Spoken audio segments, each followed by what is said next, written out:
আসসালামু আলাইকুম, welcome to BD study apps. Hello প্রিয় শিক্ষার্থী, তো তোমরা যারা বিএমটি একাদশ শ্রেণীতে রয়েছ, আজকের ভিডিওটি তাদের জন্য। তো আজকে আমরা কথা বলবো যে মূলত তোমাদের পরীক্ষায় একটি সৃজনশীল কীভাবে লিখলে তুমি সর্বোচ্চ ভালো একটি নাম্বার পেতে পারো। তো তার আলোকে আমাদের আজকে ভিডিওটি তৈরি করা, তো প্রথম থেকে শেষ পর্যন্ত তোমাকে দেখতে হবে।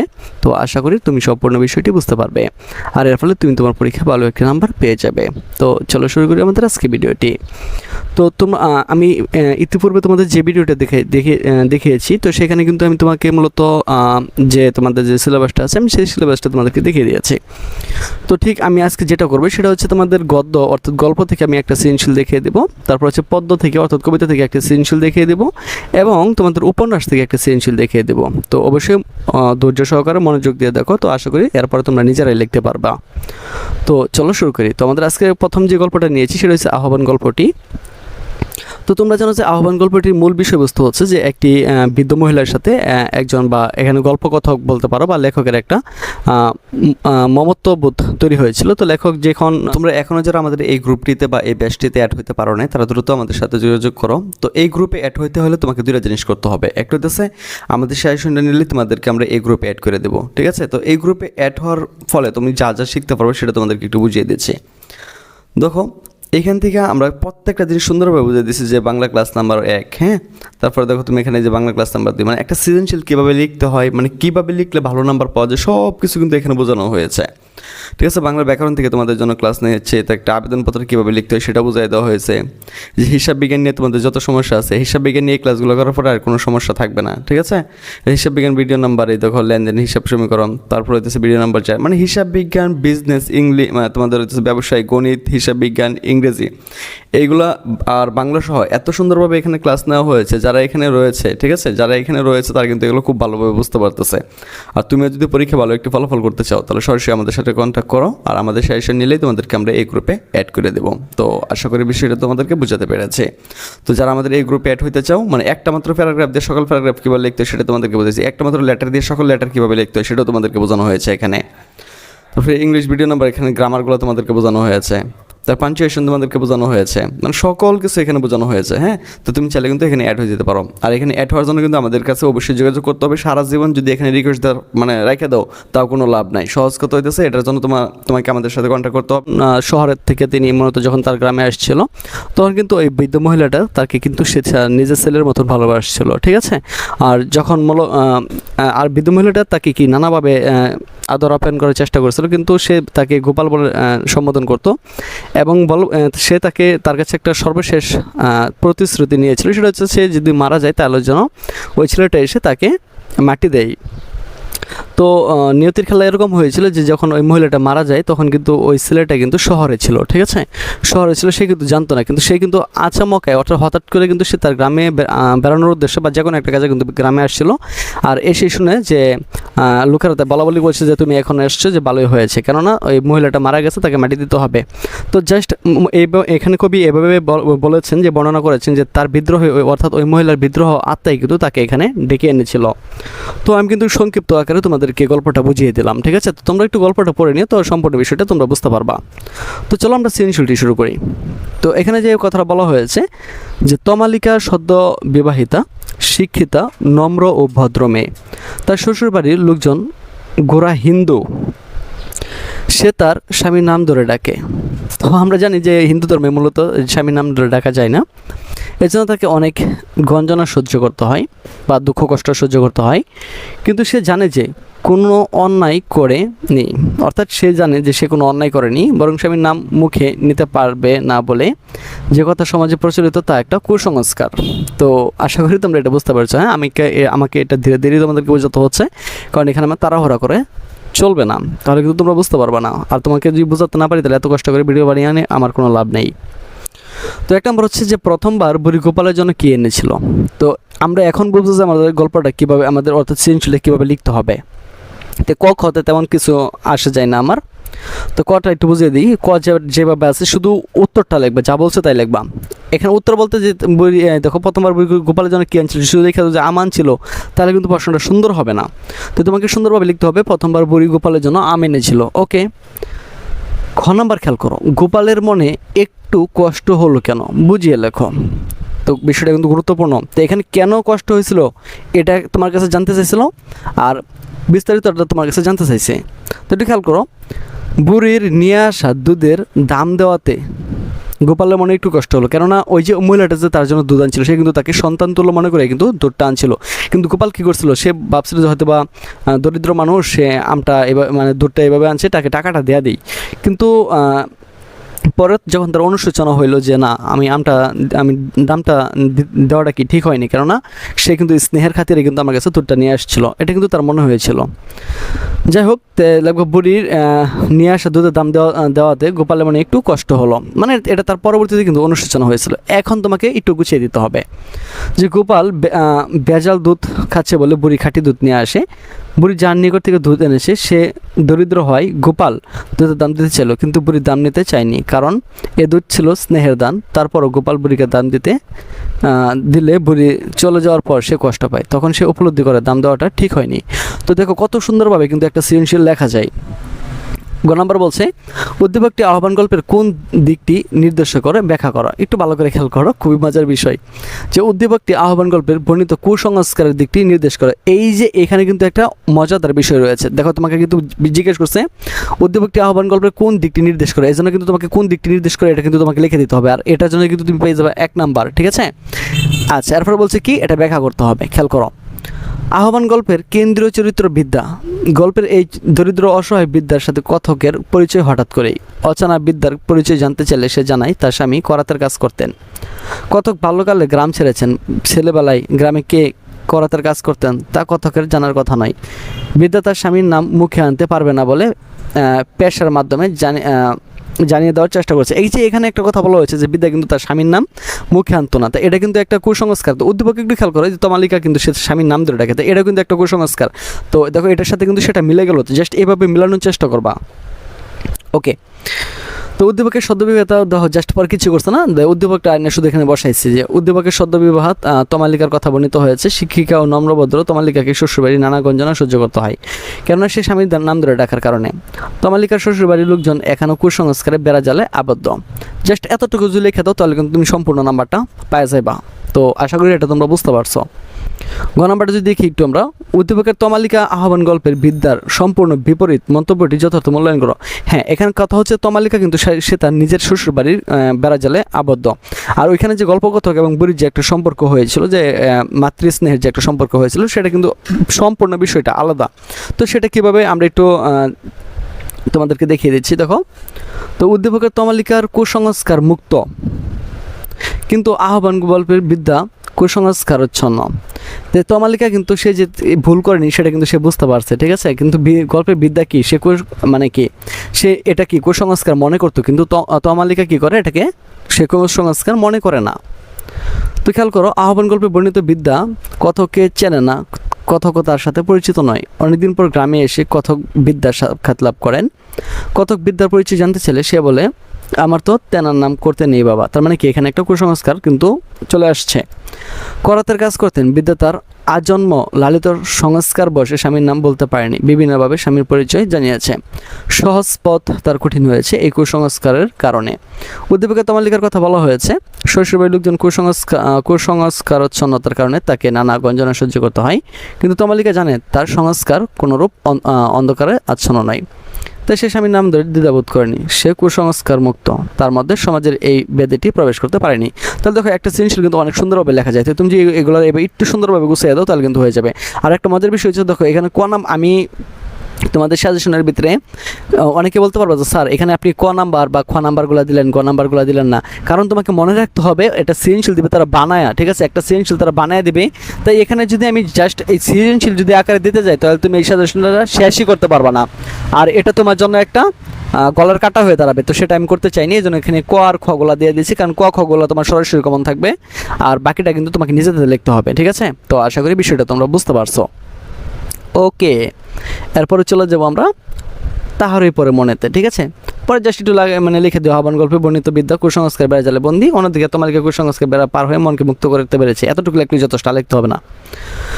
এরপর আমরা একটা কবিতাতে চলে যাবো, সেটা হচ্ছে তাহারই পরে মনে। তো আমি এটাও তোমাদেরকে যদি এই বিষয়টা মনে করিয়ে দিতে চাই, সেটা হইতেছে যে তাহারই পরে যে কবিতাটা আছে এখানে কিন্তু লেখিকার যে আছে, তো লেখিকার স্বামী কিন্তু মারা গিয়েছিল। তো যখন মারা যায় সেটা ছিল মূলত শীতকাল। আর লেখিকা কিন্তু তোমার এই জন্য কিন্তু শীতকালকে দু চোখে দেখতে পারে না, কেননা সে তার স্বামীকে কিন্তু খুব ভালোবাসছিল। তো শীতের পর যে কখন বসন্তকাল চলে আসছে, বসন্ত তো তোমার গাছে নতুন নতুন পাতা গজায়, তাই না? যখন গাছে নতুন নতুন পাতা গজায় তখনও কিন্তু লেখিকা কিন্তু বুঝতে পারেনি যে এখন মূলত বসন্তকাল চলে এসেছে, কারণ তার কিন্তু স্বামী হারানোর একটা কষ্ট ছিল। তো তার আলোকে মূলত লেখক এই কবিতাটি লিখেছেন।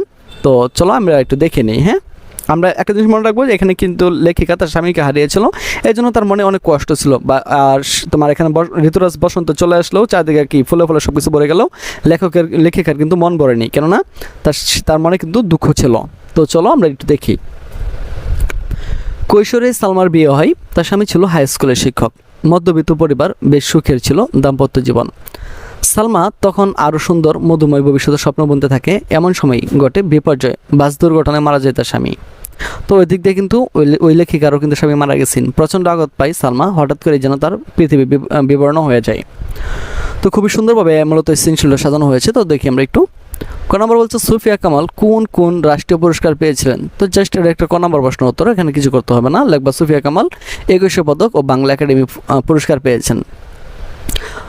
খ নম্বর হচ্ছে বিশ্ব প্রকৃতিতে বসন্তের আগমন সম্পর্কে কবি উদাসীন কেন? ওই যে এখনই কাহিনীটা টাইনে আনবা, লিখবা সুফিয়া কামাল যেটা প্রকৃতি রাজ্যে মহাসমারোহে ঋতুরাজ বসন্তের আবির্ভাব ঘটেছে। বাতাবি নেমুর মনমাতানো গন্ধ, আম্র মুকুলের সৌরভে, আম্র মানে আম, হ্যাঁ, সর্বত্র হৃদয় আকুল করা পরিবেশ সৃষ্টি হয়েছে। বসন্তকাল সম্পর্কে তুমি যা জানো, বসন্তকালে কি কি ঘটে, প্রকৃতি কি সুন্দরভাবে সাথে তুমি সবটা লিখবা, কোনো সমস্যা নাই।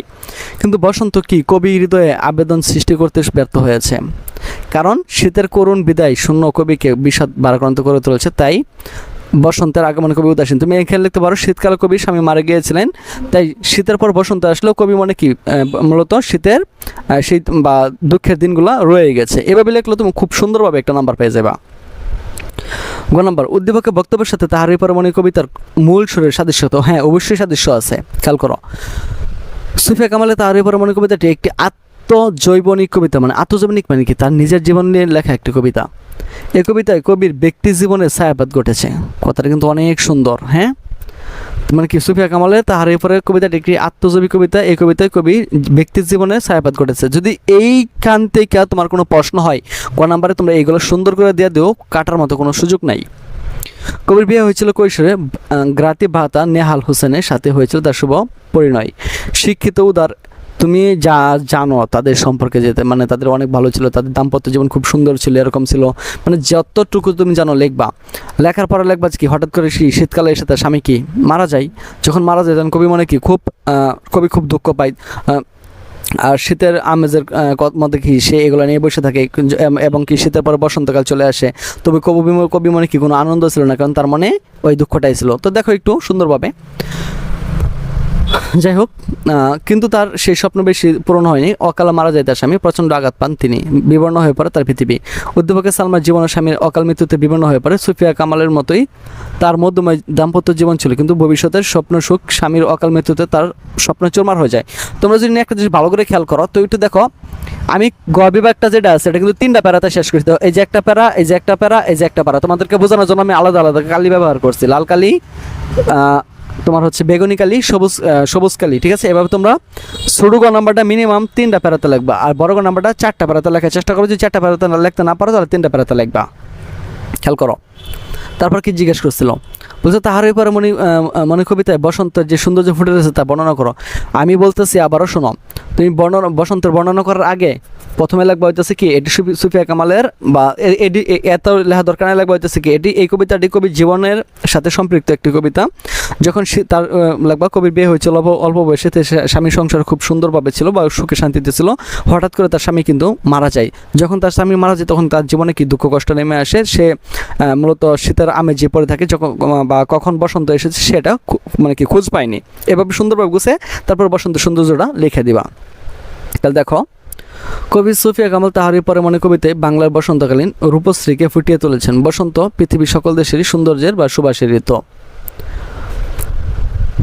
যাই হোক, বসন্ত আসে প্রকৃতিতে ফুল সম্ভার নিয়ে, শীতের জীর্ণতা যখন চলে যায় গাছে গাছে ফুলের সমারোহ। তো আমাদের ফেসবুক গ্রুপ হচ্ছে যেটা BD study apps by Abdullah, আর আমাদের ফেসবুক পেজ হচ্ছে যেটা বিডি স্টাডি অ্যাপস। তো সমারোহ আমের মুকুল মৌ করে, দক্ষিণে বাতাসে বাতাবি নেবুর গান বেশি আসে, মন উতলা হয় মধুর মন্দির সুবাসে, মৌমাছি গুঞ্জনে মাতিয়ে তুলে ফুলের জলসা, গাছে গাছে নবকিশলয়ের শ্যামল সৌন্দর্য আকর্ষণীয়, পুষ্প সাজে প্রকৃতির মনোলোভা, বাইরের দৃশ্য চোখ জোড়ায়। মানে তুমি বসন্তকাল সম্পর্কে যা জানো সব লিখবা, কোনো সমস্যা নাই, ঠিক আছে।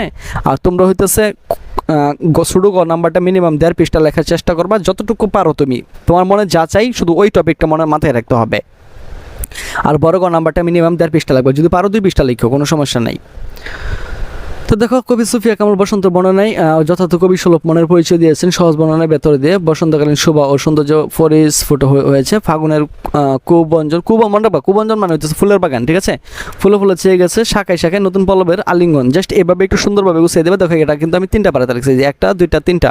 তো এভাবে প্যারা আকারে লিখবা, ঠিক আছে। প্যারা আকারে লিখলে স্যার খুব খুশি হয়, যে বুঝতে পারে না এই ছেলেটা বা এই মেয়েটা কিছু বুঝে শুনে লিখছে, তখন কিন্তু স্যার অনেক খুশি হয় এবং সম্পূর্ণ নাম্বারটা দেয়। তো আশা করি এটা তোমরা বুঝতে পেরেছো, অবশ্যই তোমরা বুঝতে পারবা। এরপরে আমরা যেটা বলবো সেটা হচ্ছে লাল সালু নিয়ে। লাল সালুর কথা শুনলে আমার হাসি পাই, সবসময় হাসি পাই, কারণ এটা হচ্ছে তোমার একটা এমন মজাদার কবিতা, মানে মজাদার উপন্যাস। সেটা হচ্ছে দেখো, আমি যদি তোমাদেরকে একটু সহজভাবে বোঝানোর চেষ্টা করি, আমার কথাগুলো একটু মনের মধ্যে গেঁথে নাও, তাহলে তোমরা এই বিষয়ে যত কষ্ট আছে সব পারবা। তো মনে রাখতে হবে, মূলত এই গল্পের নায়ক হইতেছে তোমার সম্ভবত এই লোকটার নাম জানি কি, আমি ভুলে গেছি গা, লাল সালু, মজিদ, রাইট, মজিদ। মনে রাখতে হবে মহব্বত সম্ভবত ছিল। মহব্বতনগর গ্রামে কি হঠাৎ করে তার আগমন হয়, এবং সে খুব একজন ধর্ম ব্যবসায়ী লোক ছিল। মানে ধর্মটারে কাজে লাগিয়ে সে কী করতো, নানাভাবে মানুষ ঠকাইতো আর কি। হ্যাঁ, মানুষ ঠকিয়ে সে কি নিজের বুঝতো আর কি, এরকম। জাস্ট তোমরা গল্পটা একটু পড়ে নিও, তাহলেই আশা করি বুঝতে পারবা। তো আমি সৃজনশীলটা তোমাদেরকে বোঝাই, যে লিখন পড়া শেষ করে গ্রামে তাদের একটি স্কুল প্রতিষ্ঠা করতে চাই। সেখানে গ্রামের সব বয়সের মানুষ শিক্ষা লাভ করার সুযোগ পাবে। তাই সে গ্রামের সবার সাথে আলোচনা করছিল। সকলে মোটামুটি সম্মতি দিল। কবির মুন্সি বাধা দেন, বুঝছে, কবির মুন্সি বাধা দেন। তিনি বলেন, এ গ্রামে একটা মসজিদ নাই, আবার স্কুল, আল্লাহ নারাজ হইব মিয়ারা। তো এখানে যে কবির মুন্সি আছে, মনে রাখতে হবে এই কবির মুন্সি কিন্তু তোমার হচ্ছে মসজিদের চরিত্র, ঠিক আছে। মসজিদ কিন্তু ভাবছিল যে ওইখানে কিন্তু সে ওই গ্রামে কিন্তু একটা তোমার স্কুল তৈরি করতে চাইছিল। ওই লোকটার নাম আমার সঠিক খেয়াল নেই, একটু পরে আসবে। তো মসজিদের চিন্তা ভাবনা ছিল এরকম, যদি গ্রামে একটা স্কুল হয়ে যায় তাহলে তো তার মানে কি ধর্মীয় ব্যবসাতে আগুন লাগিয়ে যাবে, ঠিক না। তার মানে কি, সে ওইখান থেকে ইনকাম করতে পারবে না, মানুষ তো যখন শিক্ষিত হয়ে যাবে। তো আমি এখানে আগুনের কথা বলে ফেললাম, আমি জানি না এটা মূলত এই ভিডিওটা কি থাকবে কি না। তো কিছু কিছু কথা আছে, এগুলো বলা যায় না, তো এগুলো বলা কিন্তু ফেসবুক অটোমেটিকলি ভিডিও রিমুভ করে দেয়। যাই হোক, নাম্বার হচ্ছে আওয়ালপুর ও মহব্বতনগরের মাঝামাঝি কী ধরনের তেঁতুল গাছ আছে। তো একটু খেয়াল করো, আওয়ালপুর ও মহব্বতনগরের মাঝামাঝি বড় বড় তেঁতুল গাছ আছে। শেষ। নাম্বার নিয়ে আমার কোনো মাথা ব্যথা নেই। নাম্বার বলছে তানারে তালাক দেন, অর্থ কি বুঝিয়ে লেখো। তো এখানে তানারে তালাক দেন এই কথাটা কারে বলছিল, এই জিনিসটা সুন্দরভাবে তোমাদেরকে একটু গুছিয়ে দিতে হবে, খেয়াল করো। নাম্বার তানারে তালাক দেন অর্থ কারোর সাথে বিবাহ বিচ্ছেদের নির্দেশ। এই দেখো, খুব সুন্দর করে কিন্তু আমরা সৃজনশীলটা গুছাই ফেললাম। তানারে তালাক দেন অর্থ কারোর সাথে বিবাহ বিচ্ছেদের নির্দেশ। এরপর আমরা একটু গুছিয়ে লিখে দেবো। খালেক ব্যাপারী বিবি আমেনা দীর্ঘ দাম্পত্য জীবনে তাদের নিঃসন্তান হলো, পরস্পরকে ভালোবাসে। মসজিদের নির্দেশে খালেক ব্যাপারী আমেনাকে তালাক দেয়, কারণ আমেনার সন্তান লাভের আসে খালেক ব্যাপারীকে আওয়ালপুরের পীরের পানি পর্দা আনতে পারে। অর্থাৎ এখানে কাহিনী হইতেছিল, সে মসজিদ ছিল কিন্তু এই গ্রামের কি একজন ধর্ম ব্যবসায়ী, কিন্তু মসজিদের তার মানে কি খালেক ব্যাপারী বউ কিন্তু এত করতো না, যে বিশ্বাস করতো না যে সে এরকম আল্লাহ লোক। সে এই জন্য কী করছিল, পাশের গ্রামে একজন কবিরাজের কাছে গেছিলো। যখন এটা মসজিদ শুনতে পারছে, তখন তো তার মাঝখানে হইতেছে মানে সে রেগে মেগে আগুন হয়ে গেছে। এই জন্য কী হয়েছে, জাস্ট খালেক ব্যাপারে একটা বুদ্ধি দিয়েছে যে ওনারা তালাক দিয়ে দেন, এটা তার কোনো কাম হইতো না। যাই হোক, কারণ আমেনার সন্তান লাভের আশা খালেক ব্যাপারীকে আওয়ালপুরের পীরের পানি পড়া আনতে পাঠায়, যা মসজিদের নিকট ভালো লাগেনি। মসজিদ আমেনা বিবিকে পাপী হিসাবে সাব্যস্ত করে এবং খালেক ব্যাপারীকে পরিচয় করার মাধ্যমে তাকে তালাক দিতে নির্দেশ দিতে উপরোক্ত মন্তব্যটি করেন। তো দেখো, মানুষ ওই সময় কত নির্বোধ ছিল, তাই না। গ নম্বর হচ্ছে উদ্দীপকের লিখনের সঙ্গে লাল সাল উপন্যাসের কোন চরিত্রের মিল রয়েছে? রাইট, ওইখানে একটা সুন্দর ছেলে আছে যে আক্কাস মিয়ার, হ্যাঁ আক্কাস মিয়া, ওই ছেলেটার নাম ছিল আক্কাস মিয়া। তো উদ্দীপকের লিখনের সাথে লাল সাল গল্পের আক্কাস মিয়া চরিত্রের সাদৃশ্য রয়েছে, অর্থাৎ তারা দুজনে কিন্তু উচ্চশিক্ষিত ছিল। তো গ্রামে কি তারা দুজনে একটা প্রতিষ্ঠান করতে চাইছিল, কিন্তু ধর্ম ব্যবসায়ীরা তাদেরকে বাধা দিয়েছিল, কেননা তারা যদি ওইখানে প্রতিষ্ঠান করে ফেলতো তার কি তাদের ধর্মের ব্যবসার ভিতরে কি লালবাতি জ্বলে যেত না। আচ্ছা, খেয়াল করো, লাল সাল উপন্যাসে আক্কাস মিয়া সমাজের উন্নয়নের কথা চিন্তা করে গ্রামে স্কুল প্রতিষ্ঠা করতে চাই। গ্রামে মক্তব থাকা সত্ত্বেও স্কুলে না পড়লে মুসলমান ছেলেরা উন্নতি হবে না এবং আধুনিক চিন্তা থেকে বঞ্চিত হবে। এই ধারণা থেকে আক্কাস গ্রামে স্কুল প্রতিষ্ঠা করতে চায়। সে মনে করে গ্রামে স্কুল প্রতিষ্ঠা হলে সমাজের মানুষ শিক্ষার আলোয় আলোকিত হবে। তো উদ্দীপকের লিখনের মধ্যে আক্কাস মিয়া চরিত্রের প্রতিফলন দেখা যায়। সে গ্রামের সব বয়সের মানুষের শিক্ষা লাভের সুযোগ নিশ্চিত করার জন্য গ্রামে একটি স্কুল প্রতিষ্ঠা করতে চায়। সমাজ তথা মানুষের কল্যাণ সাধনের জন্য মননশীলতা ও প্রকৃতির চিন্তা চেতনার দৃষ্টিকোণ থেকে আক্কাস লিখন চরিত্র দুটি সাদৃশ্যপূর্ণ। তো এগুলো কিন্তু তোমাদেরকে অবশ্যই সুন্দরভাবে গুছিয়ে লিখতে হবে। আমি যতটুকু পারছি তোমাদেরকে কিন্তু করে দেওয়ার চেষ্টা করেছি।